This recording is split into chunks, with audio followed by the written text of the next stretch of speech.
Assalamualaikum warahmatullahi wabarakatuh. Waalaikumsalam warahmatullahi wabarakatuh. A'udzubillahi minasyaitonirrajim. Bismillahirrahmanirrahim. Alhamdulillahirabbil alamin. Allahumma shalli wa sallim wa barik ala sayyidina Muhammad. Alhamdulillahirabbil alamin. Para pemirsa Lala, alhamdulillah kita berjumpa kembali dalam edisi kali ini. Mudah-mudahan kita semua termasuk orang yang pecinta Al-Quran. Amin. Walaupun barangkali kita belum bisa membaca secara fasih, secara baik. Minimal kita cinta dululah dengan Al-Quran. Dan setelah itu barangkali mendalami membacanya. Setelah membacanya kemudian mendalami isinya, dan semoga akhirnya bisa menjalankannya dalam kehidupan sehari-hari. Di kesempatan kali ini, subhanallah, kita ada tamu yang sangat istimewa.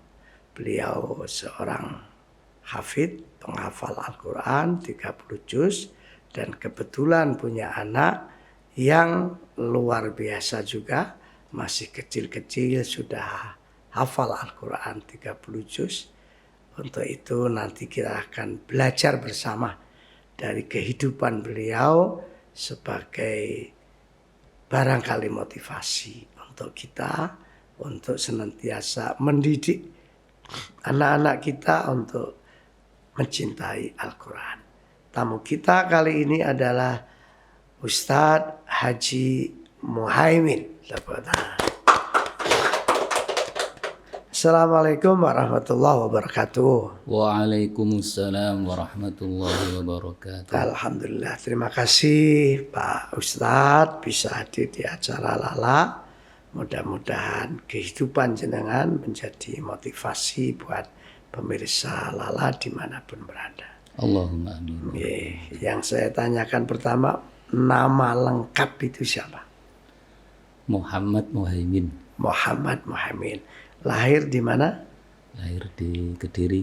Di Kediri. Alhamdulillah. Beliau orang Kediri yang akhirnya sekarang di Surabaya. Yang saya tanyakan pertama dulu pendidikan. Dulu jenengan menghafal Al-Quran itu di mana? Mulai menghafal di Kudus. Sebenarnya nggak ada niat ya untuk menghafal Quran gitu. Karena memang saya sekolah SD dan MI ngerangkep itu. Jadi kalau pagi SD, kalau sore MI gitu. Baru kemudian untuk berikutnya MTS, Aliyah, itu di Pondok Pesantren Hidayatus Shalihin Turus Ngurah Kediri. Cucu dari Mbah Manap Abdul Karim Lirboyo. Kemudian saya oleh ayah saya ditanya, kamu mau mondok apa kuliah? Gitu. Kula mondok mawon. Gitu. Pikiran saya waktu itu karena agama masih kurang saya itu, jadi pengennya mendalami dulu agama. Baru nanti kalau ada kesempatan bisa melanjutkan kuliah. Gitu. Akhirnya saya dipondokkan ke Kudus itu oleh ayah saya. Di Kudus saya mondok ke pondok Yambul Quran, pondoknya Yai Arwani Amin Kudus. Allah. Namun ketika itu karena belum pembukaan, ya maka saya disarankan ke santri beliau yang bernama Syekh Abdul Qadir Umar Bashir, juga dekat di daerah Kudus itu aja. Di situ saya mendalami tentang bacaan Al-Quran, gitu. Tentang huruf jaiyah, mahrot, tajwid itu, sampai kemudian Hatam bin Nador. Kemudian saya tanya pada Yai, gimana Yai kelanjutannya? Tahfidz aja, hafalkan gitu. Kemudian saya ikuti saran beliau itu. Alhamdulillah. Akhirnya ikut menghafal. Ikut menghafal. Di pondoknya Yai Arwani. Pertama Yai Syekh Abdul Qadir Umar Bashir itu, kemudian di Yai Arwani. Oh, jadi akhirnya di Yai Arwani. Tapi hafal 30 juznya di Yai Arwani akhirnya. Sebenarnya kalau 30 juz itu belum selesai saya. Menyelesaikannya malah di Yai Dahlan Penilih.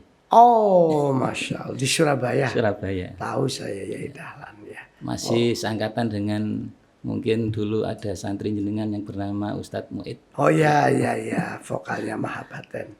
Selawat. Oh ya. Iya. Nggih. Oh jadi jenengan akhirnya hafal 30 juznya di Penele, Surabaya. Karena memang waktu itu saya dapat mondok berapa tahun ayah meninggal itu. Oh. Jadi harus pulang. Oh gitu. Nggih.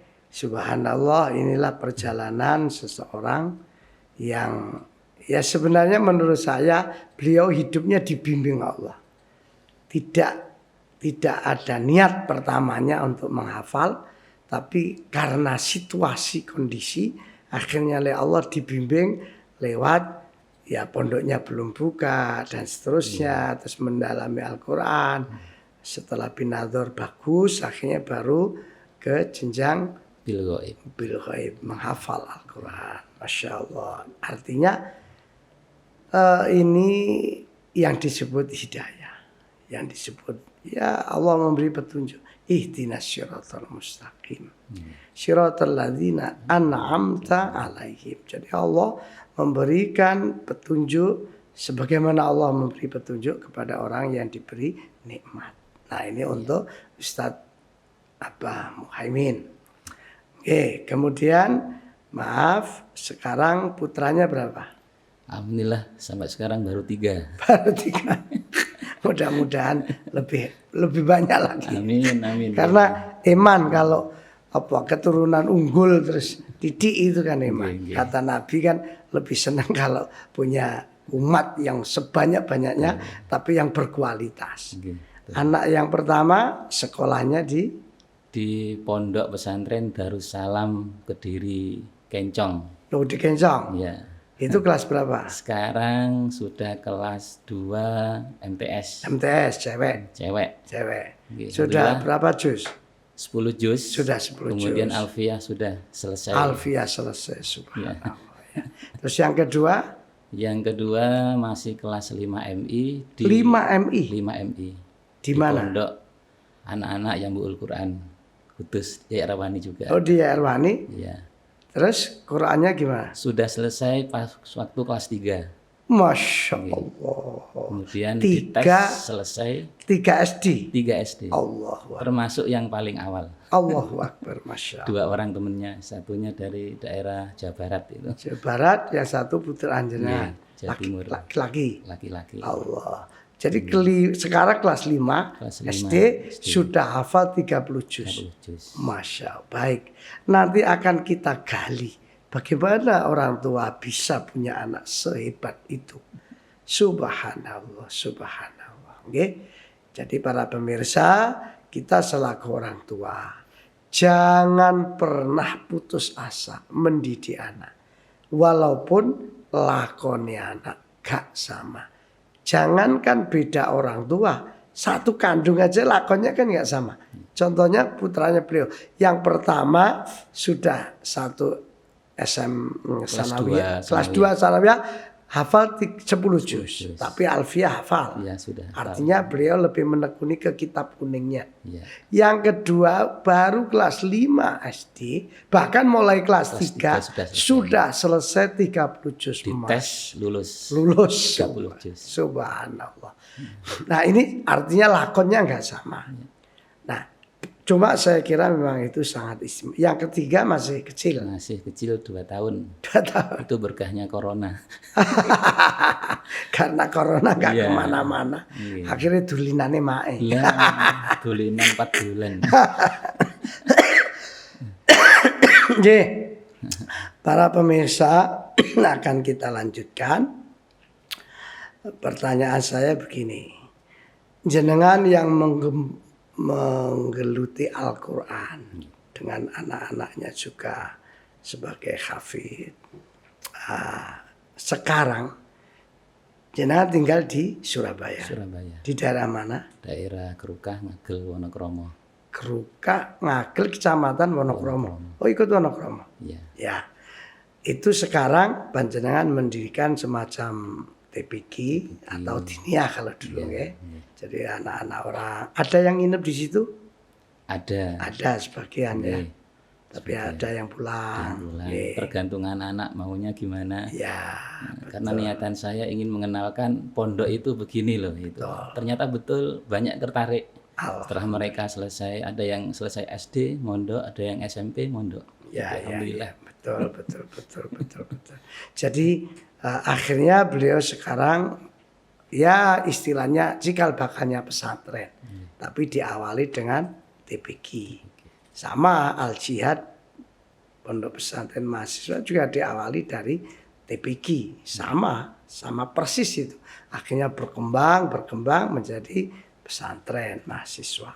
Nah, mudah-mudahan TPQ jenengan akhirnya akan begitu. Amin. Namanya apa tuh? TPQ apa? TPQ Nurul Furqan An-Nuriyah. Masya Allah, Nurul Furqan An-Nuriyah. Pembeda yang ada cahaya yang luar biasa. Mudah-mudahan pembeda antara yang ngaji sama nggak ngaji. Pembeda antara orang yang beriman dengan tidak beriman. Dan tentunya itu mendapat cahayanya Allah. Cahaya syafaatnya Rasulullah. Nggih, yang ingin saya tanyakan itu saya yakini ya. Jenengan bisa punya TPQ, terus sekarang ada rumah, itu riwayat ceritanya gimana? Sebab jenengan berangkat dari anak yatim, artinya dari keluarga yang mungkin kurang mampu, tapi akhirnya punya rumah, bisa haji, bisa punya ya TPQ yang sekarang, itu ceritanya gimana? Baik. Jadi saya ketika mondok di Kudus, kemudian ditelepon ayah saya sakit. Akhirnya saya pulang. Kemudian seminggu kemudian ayah saya meninggal dunia. Seolah-olah ini sudah bahasanya itu harapan ini sudah putus untuk sekolah berikutnya ini gimana itu. Tapi saya oleh ayah saya, orang tua saya dipondokkan. Kemudian mendapatkan ilmu, saya yakin la haula wala quwata illa billahil aliyil azim. Akhirnya setelah berapa bulan ada Pak Desa yang bernama Abah Rahmat Akhiri, orang Surabaya. Oh ya, yang pernah jadi kepala desa. Betul. Lurah. Betul. Oh itu Pak D. Pak D saya. Subhanallah. Kakaknya ibu saya. Tahu. Kemudian saya ditanya, bagaimana tentang pendidikanmu, sekolahmu atau mondokmu? Ya sementara berhenti apa? Nggak ada yang biayai karena harus menemani ibu juga. Ya sudah, nanti ikut saya ke Surabaya. Nanti bantu-bantu di masjid. Itu akhirnya saya ke Surabaya. Itu diajak paman saya di masjid, di Spenda, pembantu wali kota Surabaya Timur, Nurul Iman, daerah Menur itu. 5 waktu saya di situ. Sambil kalau pagi ngaji di Yai Dahlan. Oh ya. Itu dipinjami sepeda ontel. Itu. Jadi sambil berangkat, deres, pulang, kemudian juga deres, itu berangkat jam 8, nanti ke masjid, saya pamitan ke Yai Dahlan, itu jam 10. Selesainya jam 11 biasanya, tapi saya pamit duluan, dan beliau berkenan itu. Kemudian setelah ngaji 1 tahun, saya ditanya, Mas kami itu kalau ngaji naik apa? Sepeda ontel Yai. Oh ya wis itu. Saya itu kok baru ditanya ya saya itu. Sampai di rumah Abah itu ada anaknya Abah bertanya, kamu kalau ngaji itu naik apa? Sepeda. Lah apa sepeda? Itu ada sepeda motor nganggur. Dipakai aja. Ini saya kasih uang cari SIM. Masya Allah. Akhirnya saya naik sepeda motor. Alhamdulillah. Saya berpikir loh ini untuk biaya bensin gimana? Ternyata Allah memberikan jalan. Sudah mulai ada orang privat. Sampean memberikan pembelajaran Al-Quran kepada orang. Ada beberapa keluarga itu yang minta untuk ngaji. Tapi masih bujangan itu? Masih bujangan. Itu. Kemudian setelah itu ada salah seorang jamaah yang ngaji itu haji. 2003 ya itu. Kemudian setelah beliau pulang, ketika sampai di Juanda, telepon saya. Ustadz saya sudah di Juanda. Oke, saya jemput di rumah jenengan. Gitu. Datang, saya peluk.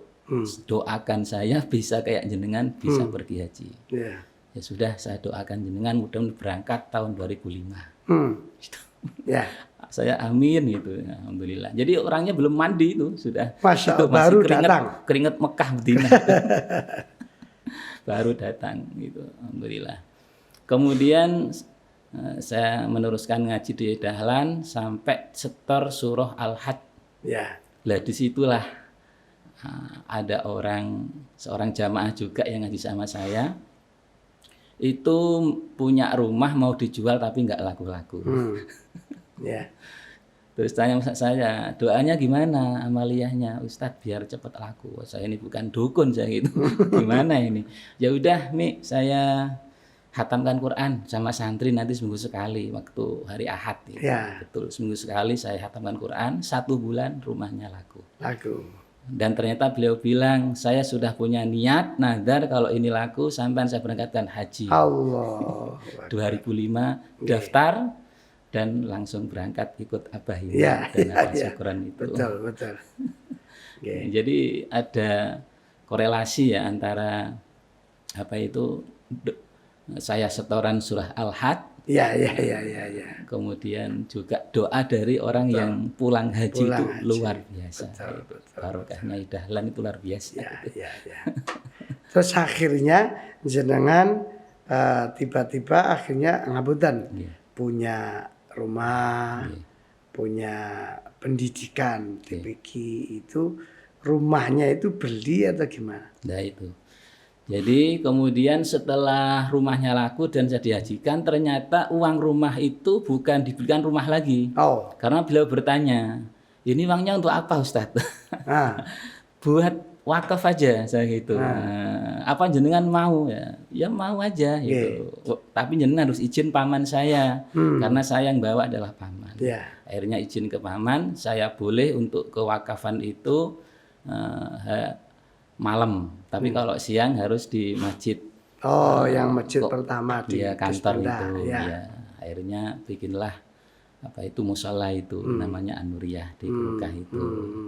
Kemudian buka 2005 saya mulai merintis untuk anak-anak ngaji, sekitar kurang lebih masih 10 anak gitu ya.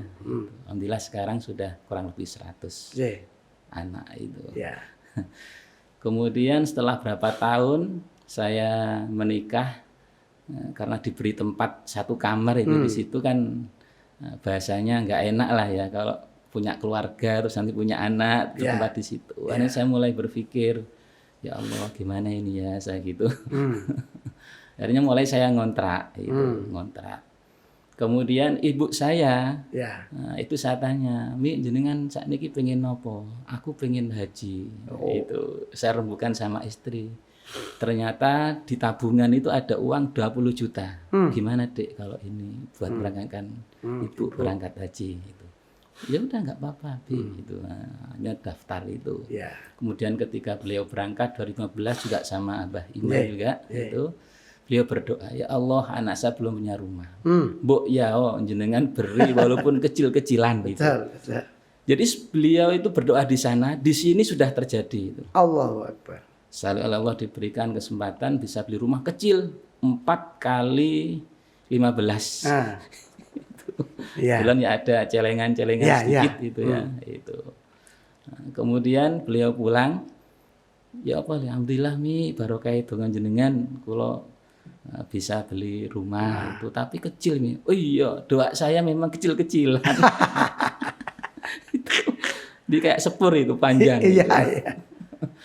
Ya wis lek ngono tak ndonga maneh lah sama Allah itu biar nanti agak besar. Alhamdulillah 2 tahun berikutnya oleh Allah diberi kesempatan beli rumah lagi ukuran 10 kali 20. Masya Allah di kota itu. Iya di kota dan itu dekat dengan musola itu. Kalau yang kecil tadi agak jauh Beratan Binangun. Gitu. Nah, secara akal itu nggak bisa gitu ya, nggak bisa itu. Tapi tadi itu karena Allah memberikan kemudahan, jadi mudah. Cuma ujiannya sangat berat. Ujiannya sangat berat. Nggak ada yang mudah itu. Betul. Pasti sangat berat. Apa di antara ujiannya? Ujiannya di antaranya banyak omongan orang yang Ustadz kok tempatnya hanya nunut itu. Ya. Sampai istri saya itu mau pergi itu sampean itu. Ya Allah. Saking abot iya, saya Dek sabar. Enggak usah didengerin gitu saya gitu. Ya. Tapi ternyata memang ketika ujian itu besar, disitulah Allah ketika kita sabar, itu Allah memberikan jalan keluar. Jadi pas saya butuh uang untuk beli rumah, ada orang minjam uang itu.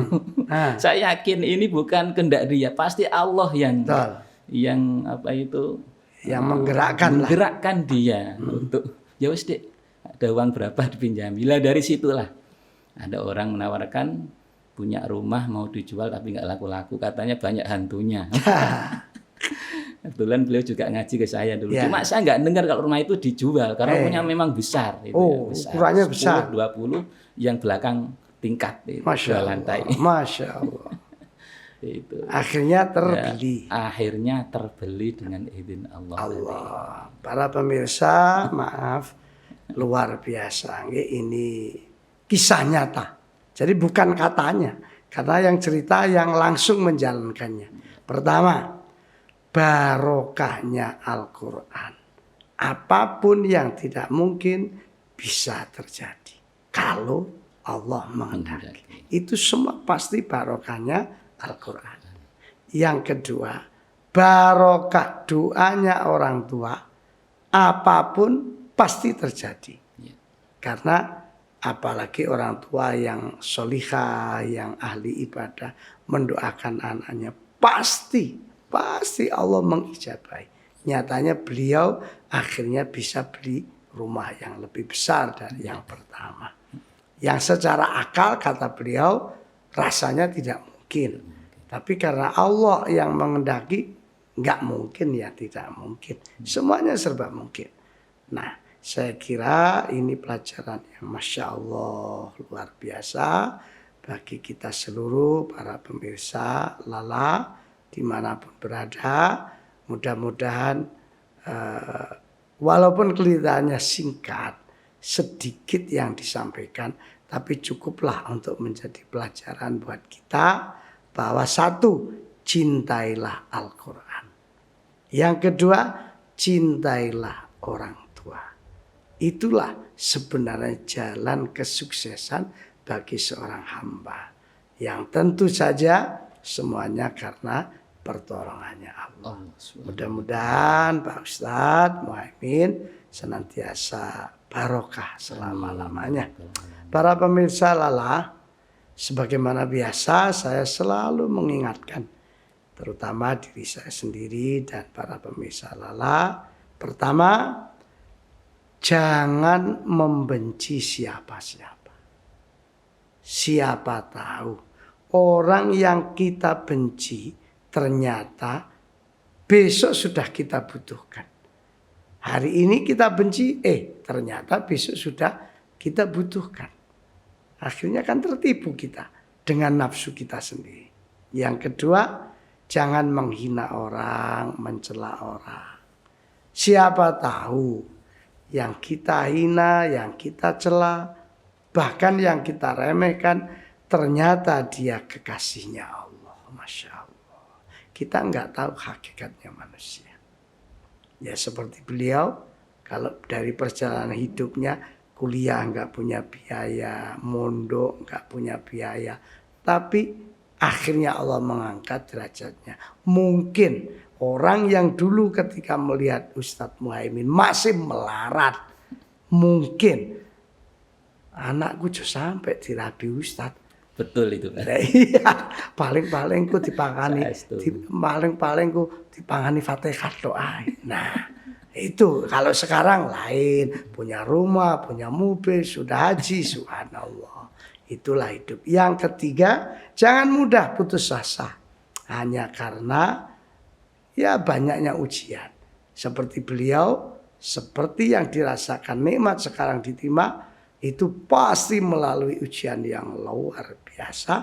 yang bahasa Kanjeng Nabi gedene derajat tergantung gedene ujian. Ujiannya berat, kalau sabar kata beliau akhirnya mendapat derajat yang luar biasa. Itu sampai saya jadikan status di profil WA saya itu. Innallaha ma'as-sabirin. Ya, betul. Itu waktu saya diuji. Ya, pastilah itu. Kan ayat itu tidak mungkin salah, tidak mungkin meleset. Cuma kita bisa nggak ngamalkan. Betul. Dan ternyata beliau bisa mengamalkan, akhirnya loloslah dari semua masalah itu. Innallaha ma'as-sabirin. Pemirsa, mudah-mudahan perbincangan saya dengan Ustadz Muhaimin penuh makna dan penuh ilmu. Dan semoga kita semua barokah selamanya. Insya Allah sampai ketemu pada kesempatan yang akan datang. Assalamualaikum warahmatullahi wabarakatuh. Waalaikumsalam warahmatullahi wabarakatuh.